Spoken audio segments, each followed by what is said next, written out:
আসসালামু আলাইকুম। রাত তখন ১:৩০ বাজে প্রায়। অনেকক্ষণ থেকেই দেখলাম যে এভাবে মেঘ ডাকতেছে।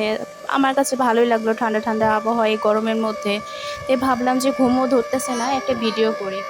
তো হুট করে ভিডিও করার পরে একটা জিনিস খেয়াল করলাম এডিট যখন করি, আমি যখন ফার্স্টে ক্যামেরা ধরছি তখন এগুলো কিছু ফলো করি নাই। কিন্তু এই সেকেন্ড ভিডিওতে দেখলাম এই যে দেখুন এটা চোখের মতো কেমন জানি একটা ক্যামেরাতে চলে আসছে। আমি ফলো করি নাই। কিন্তু যখন ফলো করছি সাথে, সাথে আমি ক্যামেরাটা অফ করে জানালা আটকিয়ে দিয়ে শুয়ে পড়ছি।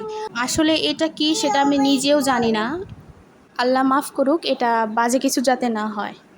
আসলে আগেকার মানুষেরা ঠিকই বলে যে মেঘ-টেঘ ডাকলে অনেক রাতে যাতে কেউ বাহিরে না যায়। কারণ বাহিরে এই সময় অনেক কিছুই ঘোরাঘুরি করতেই পারে, স্বাভাবিক।